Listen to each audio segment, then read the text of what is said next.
নমস্কাৰ বন্ধুসকল, আজি এটা নতুন ভিডিঅ'লৈ আপোনালোকক স্বাগতম জনাইছোঁ। আজি লুৰিণজ্যোতি গগৈয়ে হিমন্ত বিশ্ব শৰ্মা ডাঙৰীয়াক কি ক'লে, আহক আজি সেই বিশেষ এটা প্ৰতিবেদন আপোনালোকৰ মাজত দেখাব বিচাৰিছোঁ। অসমৰ মুখ্যমন্ত্ৰীয়ে যোৱা কালি সংবাদ মাধ্যমৰ আগত এটা বৰ বিষয় উত্থাপন কৰিছে, যিটো বিষয় আচলতে এটা অসাংবিধানিকেই, যে ভৰিত ধৰি আমি কাম কৰিছোঁ, এনেকুৱা ধৰণৰ কথা। তেওঁ যিহেতু ভৰিত ধৰা শব্দটো ক'ব পাৰে, গতিকে আমিও অকণমান তেখেতৰ এইবোৰ ফটো দেখুৱাব খুজিছোঁ। এখন অকণমান চাই লওক, মুখ্যমন্ত্ৰীক মনত পেলাই দিব খুজিছোঁ। এইখন আৰু আছে দুই এখন, এইখন চাওক, এইখন আপোনালোকে বেছি ভাল পাব মই ভাবোঁ। এইখন যিহেতু তেখেতে কৈছে, নহ'লে আমি সেইটো পৰ্যায়লৈ যোৱা মানুহ আমি নহয়।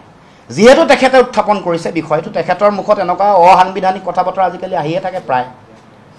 এইখন এখন আৰু এইখন। গতিকে এতিয়া প্ৰথম কথাটো হ'ল যে ভৰিত ধৰাৰ যিটো কথা, প্ৰথমে ভৰিত ধৰি পিছত সুবিধা পালে পিছফালৰ পৰা চুৰি মৰাৰ যিটো প্ৰৱণতা, সেইটো অসমৰ মুখ্যমন্ত্ৰীৰ সহজাত প্ৰৱণতা। এইটো মজ্জাগত, এটা তেওঁৰ জিনত সোমাই গৈছে। দেহৰ শৰীৰৰ ৰন্ধে ৰন্ধে ভৰিত ধৰি নিজৰ স্বাৰ্থ সিদ্ধি কৰা আৰু পিছফালে সুবিধা পালে চুৰি মৰা, এইটো কাম তেওঁৰ এটা নিত্য নৈমিত্তিক ঘটনা আৰু চৰিত্ৰত পৰিণত হৈছে। আজি তেওঁ যিটো অৱস্থাত আছে, তেওঁক কৈ দিওঁ, তেওঁ এটা সময়ত কংগ্ৰেছ দলৰ নেতা ছোনিয়া গান্ধী বা ৰাহুল গান্ধী ডাঙৰীয়াক কৈছিল, কৃষ্ণৰ লগত তুলনা কৰিছিল। ক'ব নাপায় এইবোৰ কথা। কৈছিলে যে কৃষ্ণৰ চাৰিওফালে যেনেকৈ গোপীসকলে নাচি থাকে, যিটো প্ৰেম প্ৰেমৰ ঊৰ্ধলৈ গৈ যিটো আত্মা আৰু পৰমাত্মাৰ মিলন বুলি কয়, সেইটো কোনো বৈষয়িক কামনা বাসনা নাই।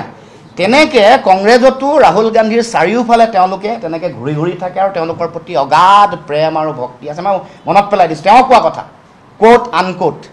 গতিকে তেনেকৈ কংগ্ৰেছৰ ৰাহুল গান্ধীৰ চাৰিওফালে তেওঁলোকৰ নেতাসকলে তেনেকৈ থাকে বুলি তেওঁ কৈছিল, আৰু তেওঁ তেনেকৈয়ে আছিল। আৰু তেনেকৈয়ে ছোনিয়া গান্ধী, ৰাহুল গান্ধী, তৰুণ গগৈ, তাৰ আগত হিতেশ্বৰ শইকীয়া, এইসকলৰ ভৰিত ধৰিয়ে আজি তেওঁ এই অৱস্থাত আহি পাইছেহি।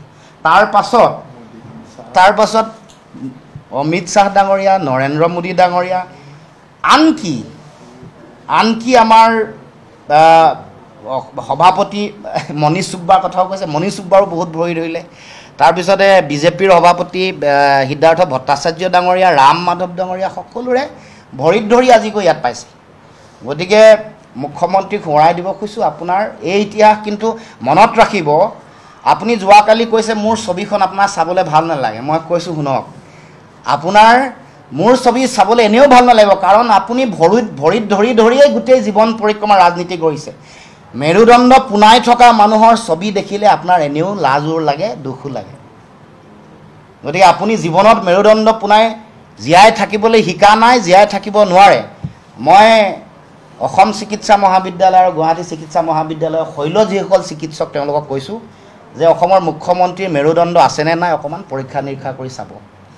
আমি এটা নিৰ্দিষ্ট লক্ষ্যৰ উদ্দেশ্যলৈ দিল্লীলৈ গৈছোঁ।